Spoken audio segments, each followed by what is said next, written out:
Amém. Amém. Amém. Amém. Amém. Amém.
É tentado pelo celular da esposa dele, Michelle, se eu não me engano, Mirella.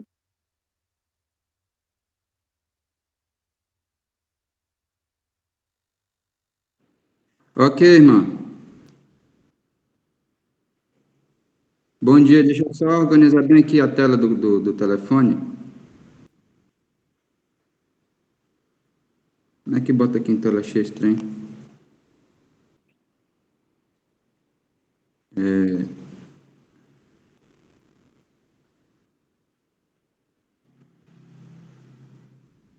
Vê se tá dando para ver eu aí.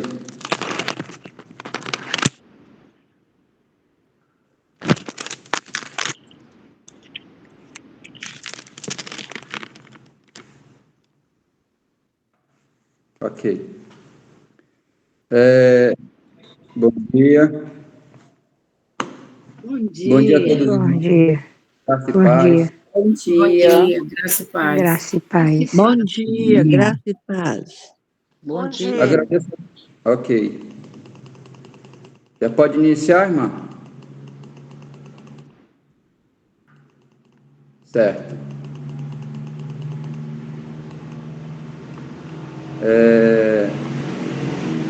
Então, o tema que a irmã foi falado foi o homem imortal. Esse é o tema da mensagem dessa manhã. E vamos desenvolver esse assunto em alguns minutos, certo? Agradeço a Deus pela oportunidade de mais uma vez estar aqui nessa manhã com os irmãos, né? Podendo partilhar dessa maravilhosa mensagem. E realmente estamos vivendo em um tempo em que muitas pessoas acreditam nesse fato. Porque muitos acreditam na imortalidade, né? Que é a vida após a morte. E é o assunto que nós vamos desplanar nessa manhã. E para podermos ter uma boa compreensão dessa mensagem, desse assunto, nós vamos começar do início. Eu vou abrir aqui a minha Bíblia, lá em Ezequiel, capítulo 28.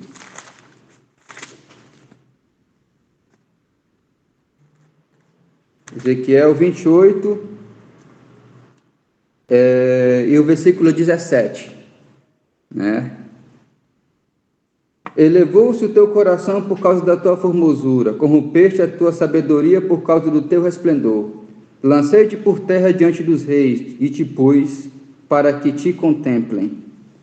E o versículo 18: pela multidão das tuas iniquidades, pela injustiça do teu comércio, profanaste os teus santuários.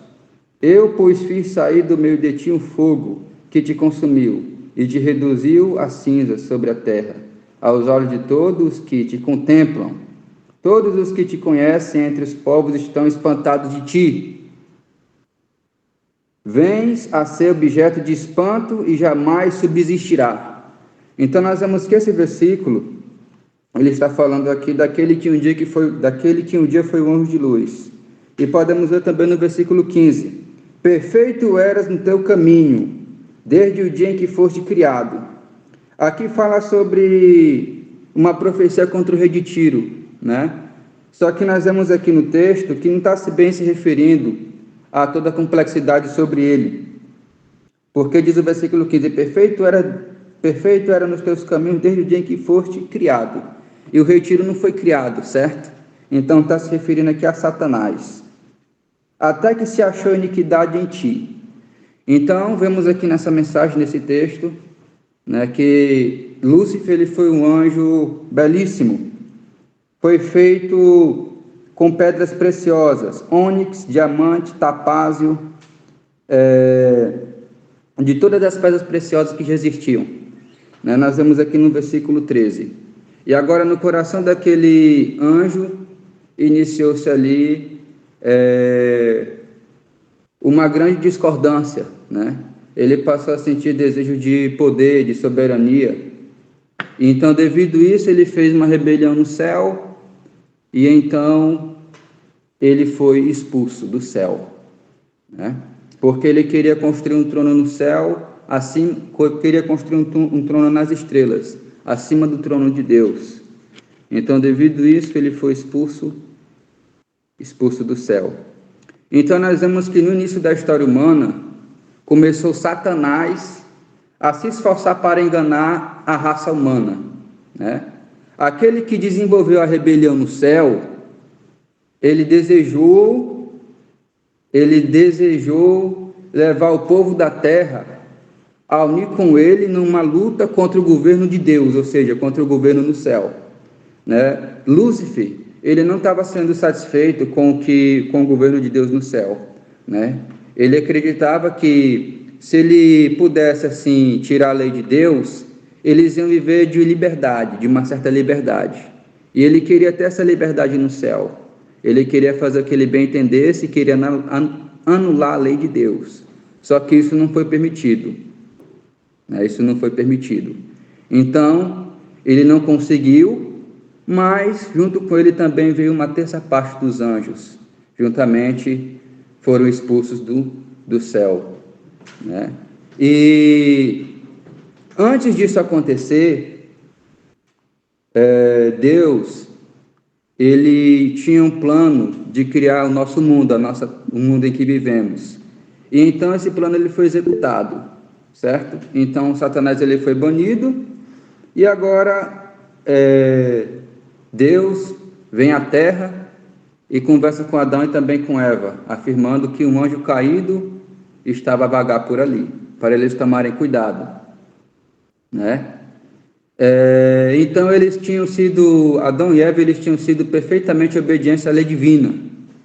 E esse fato era um testemunho, como eu posso dizer, constante contra a alegação em que Satanás tivesse vindo do céu, de que a lei de Deus era opressiva e se punha ao bem-estar das criaturas, né? Então, Deus ele tinha esclarecido isso para Adão e também para Eva.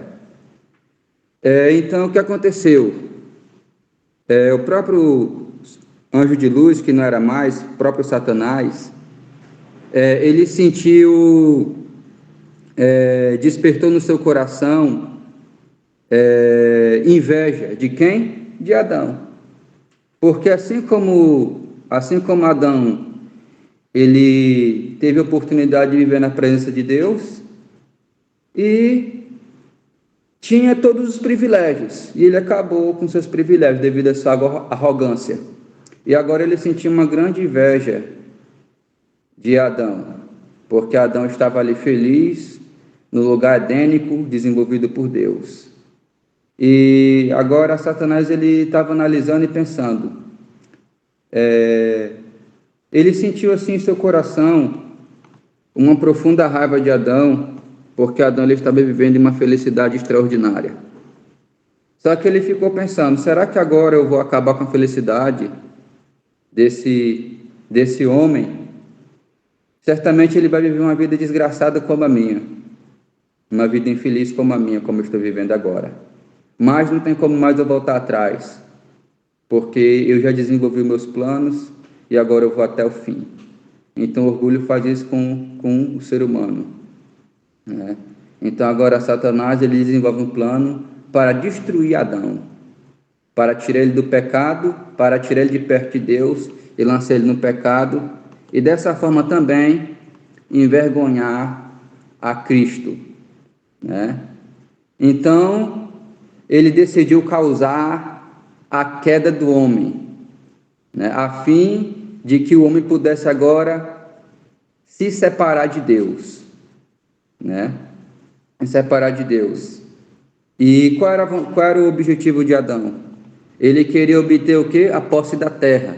Ele queria se tornar o governador da terra, queria ser o rei da terra. E é o que ele está sendo agora, né? O governador deste mundo.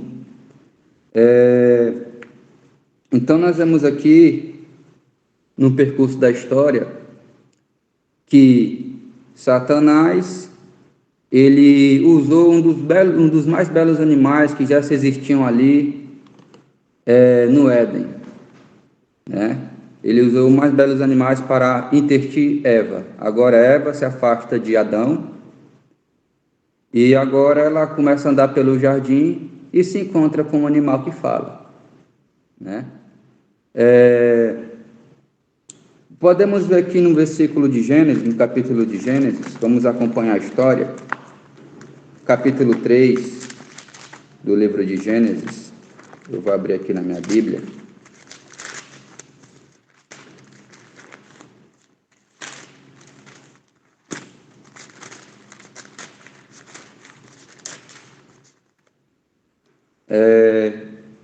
Diz assim: mas a serpente, mais sagaz que todos os animais salvéticos que o Senhor Deus tinha feito, disse à mulher: é assim que Deus disse, não comerá de toda a árvore do jardim? Respondeu a mulher: do fruto das árvores do jardim podemos comer, mas do fruto da árvore que está no meio do jardim, disse Deus, dele não comereis, nem tocareis nele, para que não morrais, né? Então o que Satanás fez? Ele usou a serpente agora para destruir o homem. E o que a serpente disse? Se Eva tivesse agora entrado em argumentação com o tentador, com o diabo, só que ela não sabia que a serpente era Satanás, né? Ela teria estado em segurança, né, se ela tivesse entrado em argumento com ele. Mas ela se arriscou a conversar com ela. Não era para ela ter entrado em argumento com a serpente. Então ela se tornou vítima de seus fatos e também de seus enganos, né? E vemos que o que aconteceu? Ela acabou comendo do fruto da árvore do conhecimento da ciência, do bem e do mal. Mas o que a serpente disse? Versículo 4. Então a serpente disse à mulher: é certo que não morrereis, porque Deus sabe que no dia em que dele comerdes, se vos abrirão os olhos, e como Deus, sereis conhecedores do bem e do mal. Então, nesse momento aqui, vemos que esse foi o primeiro sermão sobre a questão da imortalidade da alma, né? Então, agora, Satanás pregou pela primeira vez a questão da imortalidade da alma, que há vida após a morte. Diz aqui que é dessa forma que muitos são vencidos, né? Eles duvidam e argumentam com relação aos preceitos de Deus, e ao invés de obedecer aos mandamentos divinos, da vontade do Senhor, aceitam as teorias humanas que tão somente disfarçam e caem nas armadilhas de Satanás, né? É isso que acontece com as pessoas.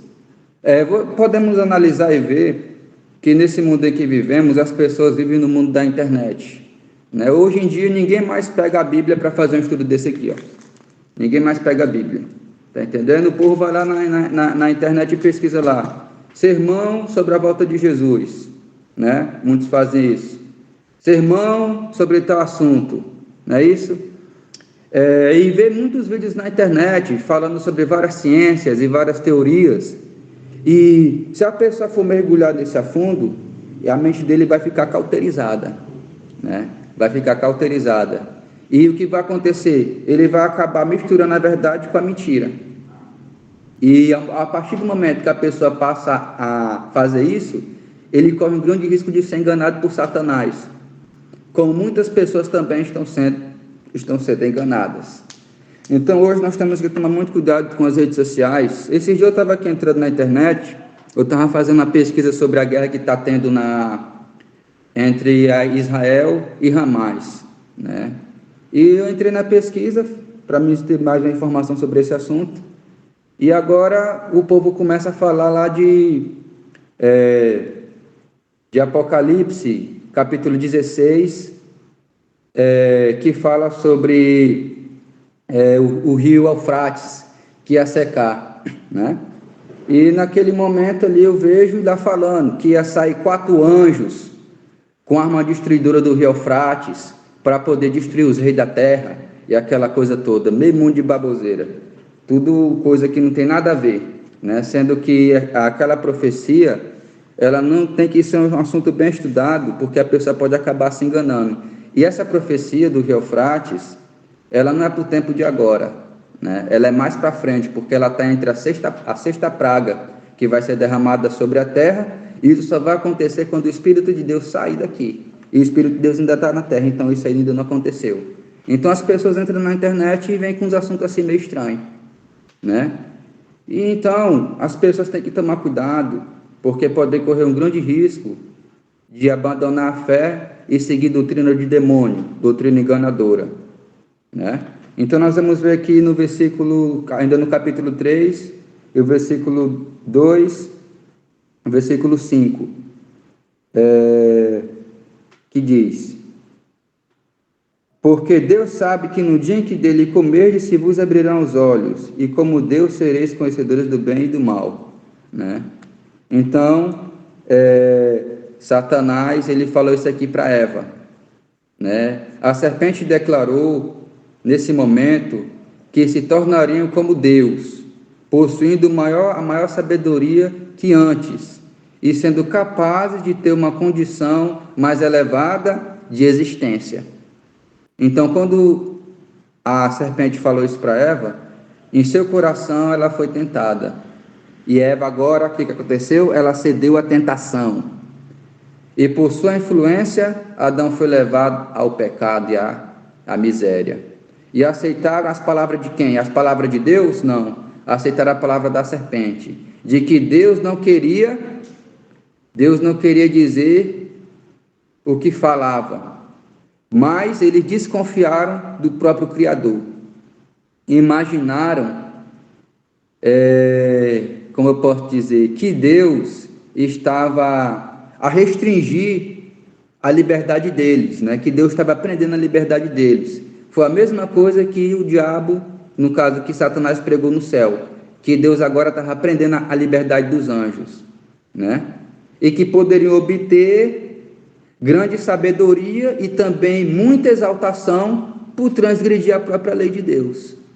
Entendeu? Então foi o mesmo que o diabo pregou lá no céu, ele agora pregou também para Eva e também para Adão, né? Se transgredir a lei de Deus, você vai ter maior exaltidão, você vai ter sabedoria, né? Você vai ter liberdade para você fazer o que você bem entende. Então ele sempre julga, ele leva nessa questão da liberdade. E se a pessoa não tomar cuidado, cai num laço e acaba se embebedando com doutrinas enganadoras, né? E acabam também se afastando de Deus, né? Mas Adão, ele tinha completamente entendido que se certamente ele comesse daquele fruto, ele ia morrer. Mas não era a questão de comer o fruto, porque naquele fruto da árvore da ciência do bem e do mal, lá não tinha nem veneno, não tinha nada, absolutamente nada. Era um fruto como qualquer outro. A questão foi que ele desobedeceu a Deus, né? Desobedeceu a Deus. E ele acabou crendo que ele poderia também ter uma consciência mais elevada, né? E outra questão é que Adão, ele não comeu fruto sendo enganado, né? Ele comeu fruto por livre e espontânea vontade, e o que foi enganado foi Eva. Mas Adão não foi enganado, e muitas pessoas pensam que foi. Nós podemos ver aqui o versículo 19, que diz aqui, ó, versículo 3:19. E no suor do seu rosto comerá o teu pão, até que tornar-se a terra, pois dela foste formado, porque tu és pó, e pó tornarás para ela. Então Adão, ele tinha plena certeza que ele ia morrer, né? Só que naquele momento ele morreu? Não, de maneira nenhuma. Depois que Adão e Eva desobedeceram a Deus, os olhos deles se abriram para discernir a loucura que é conhecer o mal. Porque quem gosta de trabalhar, pegar um solzão quente do sol, quem é que gosta? Ninguém. Então foi o que aconteceu com ele no versículo 19. Ele viu agora o efeito do pecado. Antigamente ele só levantava do seu leito, ali onde ele dormia, e então pegava uma fruta e comia, uma maçã, uma uva, tal. E agora o que ele teve que fazer? Trabalhar. Ele já trabalhava no jardim, né? A ocupação dele era cuidar dos animais, tal, e aquela coisa toda. Só que agora o trabalho foi mais pesado. No suor do seu rosto comerá o teu pão, até que tornaste a terra, pois dela foste formado,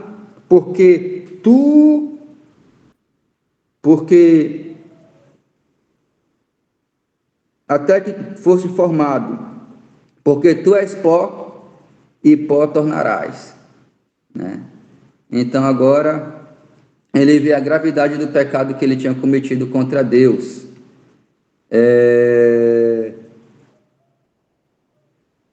Vemos aqui que no meio do Éden crescia também a árvore da vida, né? Cujo fruto tinha o poder de perpetuar a vida, né? E se Adão tivesse permanecido obediente a Deus, o que teria acontecido com ele? Ele teria continuado a gozar livre acesso àquela árvore.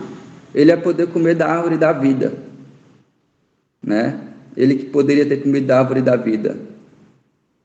E ele teria o quê? Vivido para sempre. Qual é o tema da nossa mensagem? Pode ser o homem mortal? Uma pergunta. Sim. O homem, ele poderia ter sido imortal se ele não tivesse desobedecido a Deus, certo? Ele poderia ter sido imortal.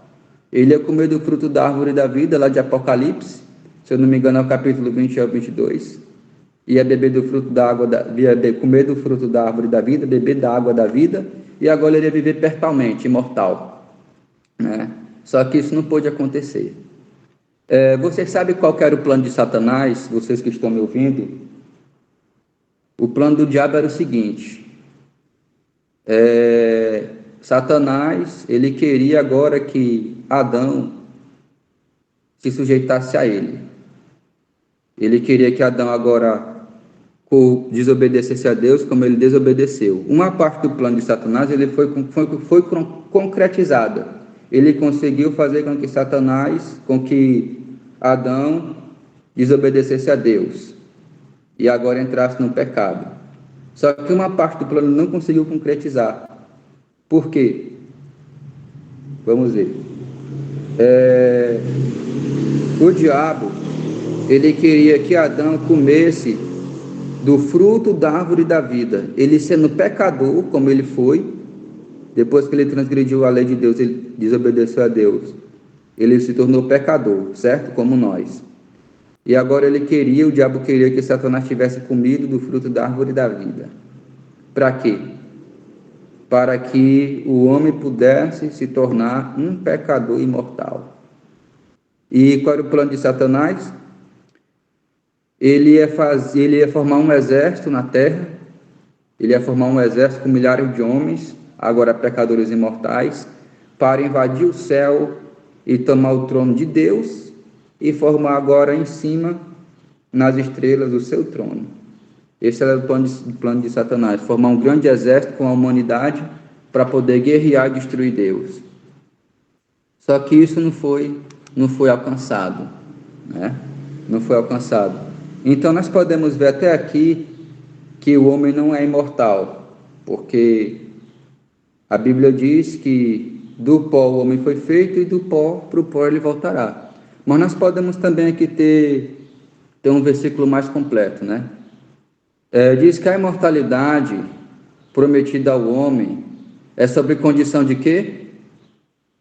A imortalidade ela é prometida, mas qual é a condição? É obediência. Obediência. Isso, obediência. Se você for obediente, você vai ser imortal. Não quer dizer que você vai ser imortal aqui na terra, né? Mas você vai viver uma vida de imortalidade no céu, lá. Lá você vai ser imortal. Aqui não. Aqui, se nós pecar, nós morremos, né? Morre espiritualmente. E se um carro passar por cima de mim, eu também é perigoso descer a sepultura, porque eu não sou imortal. Então, nós podemos ver que uns versículos bíblicos que eu separei, está aqui em Romanos, capítulo 12, e versículo 7. Se você tiver a Bíblia e você quiser abrir, pode também.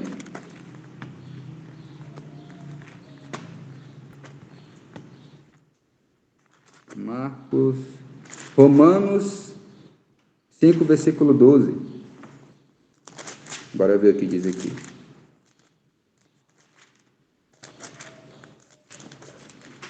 Versículo 12. Diz, portanto, assim como o pó, no caso, portanto, assim como por um só homem entrou o pecado, e no mundo, pelo pecado, a morte, assim também passou a todos os homens, porque todos pecaram. Então, aqui no livro de Romanos, capítulo 5, versículo 2, é bem claro, né? Que depois que a pessoa passou a pecar, a entrar no pecado, né? A morte, assim também, passou a todos os homens, porque todos pecaram. Então, aqui é bem claro que não está afirmando vida após a morte, mas está afirmando que se o homem pecar, certamente ele vai morrer, né? E podemos ver aqui em 2 Timóteo, versículo 1 e 10. 2 Timóteo, capítulo 1, quero dizer, versículo 10, que diz, agora esse aqui é muito interessante. Vamos analisar esse texto. E é manifestada agora pelo aparecimento de nosso Salvador Cristo Jesus, o qual não só destruiu a morte, como trouxe à luz a vida e a imortalidade mediante o Evangelho, para o qual eu fui designado pregador, apóstolo e mestre. Muito bem. Esse texto aqui nós temos que tomar cuidado com ele, porque muitas pessoas usam para poder pregar a imortalidade da alma, porque o povo, muitos que lê, eles não lê o texto todo. É manifestado agora pelo aparecimento de nosso Salvador Cristo Jesus, o qual não só destruiu a morte, como trouxe luz à vida e à imortalidade. Aí o povo passa aqui, né? Para na vírgula, que é uma vírgula. Pode ver que tem uma vírgula, não tem um ponto. Aí o povo pega esse texto aqui e diz que existe a imortalidade após a alma, após a morte. Isso é um absurdo. Ele não vê o outro lado do versículo, mediante o Evangelho para o qual fui designado pregador e apóstolo e mestre. Quem foi que falou isso? Foi o apóstolo João. Então nós só temos o poder da imortalidade da alma se nós viver do Evangelho de Cristo. Entendeu? Se nós viver da graça do mestre. Se nós não viver da graça dele, nós estamos perdidos, não tem salvação. E é assim que funciona, a Bíblia que está dizendo, né? Diz assim, é unicamente por meio de Cristo pode a imortalidade ser obtida. E diz Jesus, aquele que crê no Filho tem a vida eterna, mas aquele que não crê no Filho não tem a vida eterna. E onde é que está escrito? Em João, capítulo 3, versículo 36. Pode ler lá, que está escrito isso aí que eu estou lhe falando. Somente pelo Filho de Deus é que nós podemos ter a vida eterna. todo homem pode alcançar essa posse, dessa bênção, se satisfazer as condições que ele pede. Todos que com perseverança em fazer o bem procuram a glória e honra e incorrupção receberão a vida eterna. Vamos ler lá em Romanos 2, versículo 7. Romanos 2, versículo 7. A vida eterna aos que perseveram em fazer o bem, procuram glória, honra e incorruptibilidade. Versículo 8, mas aí a indignação dos facciosos que desobedecem à verdade e obedecem à justiça, né? Então nós vemos aqui que a vida eterna, ela vem através da glória de Deus, né? E honra e incorruptibilidade receberemos do Senhor se passarmos a fazer a vontade dele. Amém? Amém. Deus seja glorificado. Seja louvado. Amém. Quem foi que prometeu Amém. a vida na desobediência? Quem foi que prometeu? Não foi Satanás, o diabo? Satanás. Pois é, ele que prometeu a vida, ele prometeu a imortalidade, a vida em desobediência. E vocês creem, vocês que estão ouvindo, que nós vamos ter vida na desobediência? Não vamos ter morte eterna. Entendeu? Nós vamos ter a morte eterna na desobediência, né? Diz aqui que a declaração da serpente a Eva, que foi dada no Éden, que ela disse, né? Certamente não vai morrer. Como eu falei, foi o primeiro sermão pregado sobre a imortalidade da alma, né? Então nós vemos que essa declaração repousa, como eu posso dizer, repousando, ela está apenas sobre Satanás, né? E hoje ela é pregada nos grupos da cristandade, né? Ela é recebida pela maior parte da humanidade, certo? E muito mais pregadas por várias outras pessoas aí. Essa questão da imortalidade da alma, que a pessoa vai ter vida na desobediência, né? E nós temos uma sentença para aqueles que desobedecem a Deus e desobedecem os seus preceitos. Eu estou falando aqui como se Deus fosse um Deus tirano. Não sei se vocês perceberam, que eu estou falando como se Deus, ele quisesse a nossa obediência, como se ele nos obrigasse a obedecer. Eu estou falando assim, né? Não sei se os irmãos perceberam. Mas no final, nós vamos ver que Deus não é o tirano, como muitas pessoas pensam. O povo diz, se eu não obedecer a Deus, Deus é um Deus tirano, é um Deus miserável, ele vai me matar.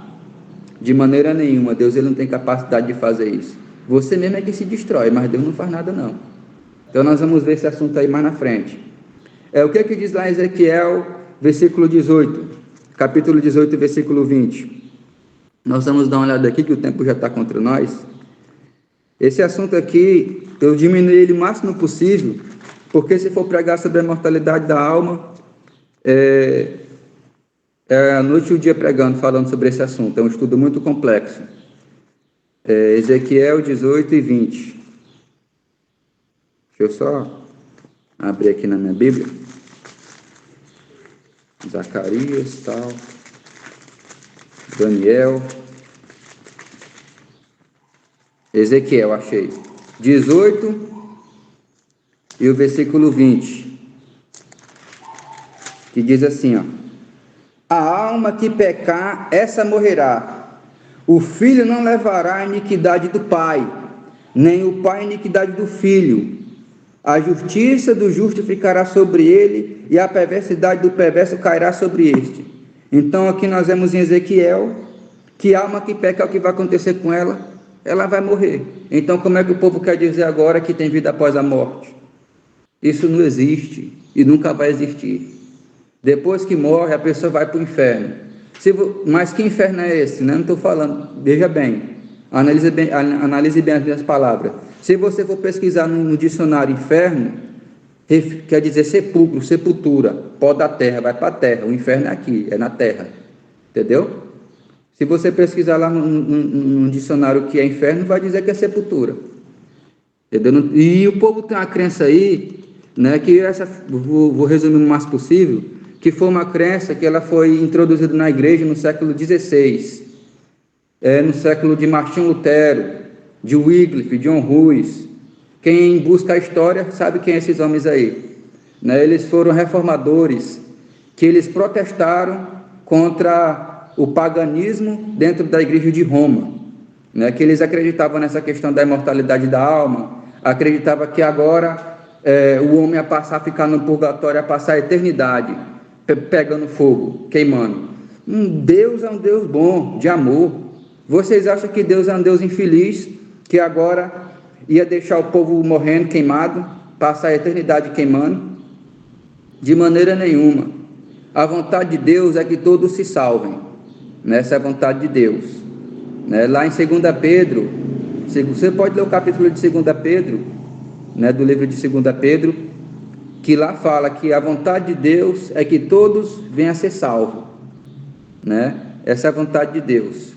Então, Deus, ele não tem prazer da morte do ímpio. No entanto, também fala de um fogo consumidor, né? Esse fogo consumidor, ele vai banhar a terra juntamente com os ímpios, mas vão queimar assim, ó, não vão passar a eternidade queimando, como muitas pessoas falam, certo?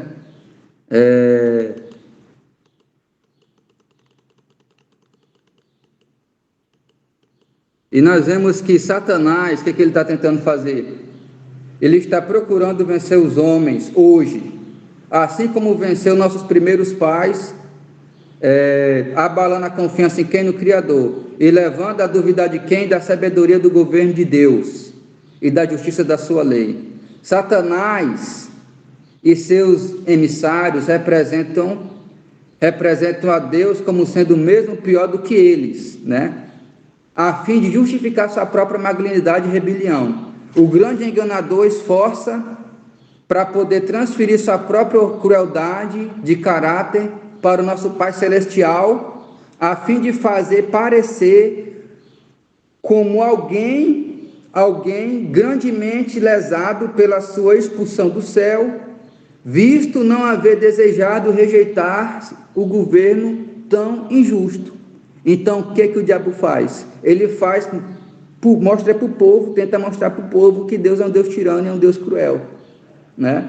E o que ele apresenta para o mundo? A liberdade que você pode fazer tudo em seu domínio, e o inimigo ele coloca para arrebentar mesmo, né? Então, no passado foi pregada essa questão da imortalidade da alma e tudo, que existe a alma que aparece para o povo. Isso aí não é alma, isso aí são os anjos enganadores de Satanás que aparecem para o povo, né? Olha, eu vou citar o texto que está lá em 2 Coríntios, capítulo 11, versículo 14 e 15, que diz: e não é de admirar, pois o próprio Satanás se transformará em anjo de luz. Não é muito, pois que os seus ministros se transformam em ministros de justiça, o fim deles será conforme as suas obras, né? Então aqui, 2 Coríntios 11, 14 e 15, Satanás tem poder de se transfigurar em anjo de luz. Então essa pessoa que você vê aí, uma alma que você vai passando e ver no cemitério e tal, isso aí é coisa do diabo, é ilusão, é os anjos do mal que acaba fazendo isso, entendeu? E eu vou citar aqui outro texto rapidinho, está lá em Eclesiastes 12, versículo 7. E o pó volte à terra, e como era o espírito volte a Deus que o deu. Quando a pessoa morre, o espírito vai para Deus, e a pessoa volta para o pó. Qual que é a consciência dos mortos, segundo Salomão?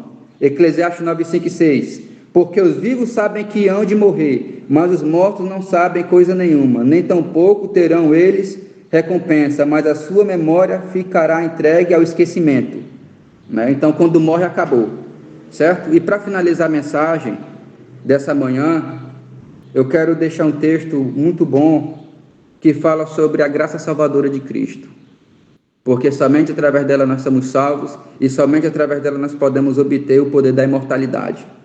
E eu vou lá para Tito. Eu vou aqui para o livro de Tito, para ler o versículo, para podermos fazer a oração final. Deixa eu só localizar aqui o livro. Timóteo, Tito, capítulo 2 e versículo 11.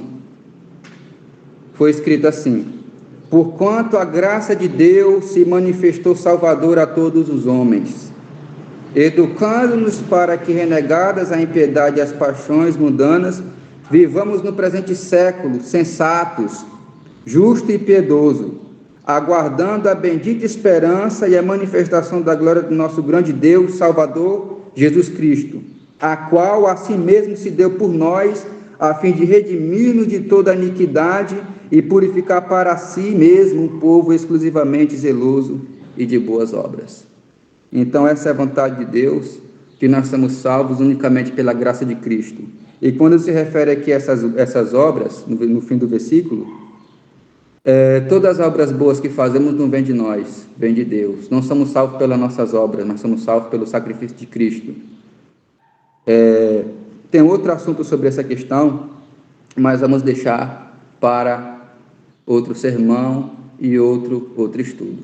Então, que a paz de Cristo habite no coração de cada um de vocês, e o homem pode sim se tornar imortal, mas na glória eterna, não aqui na terra. Agradeço pela participação. Amém. Amém. Deus seja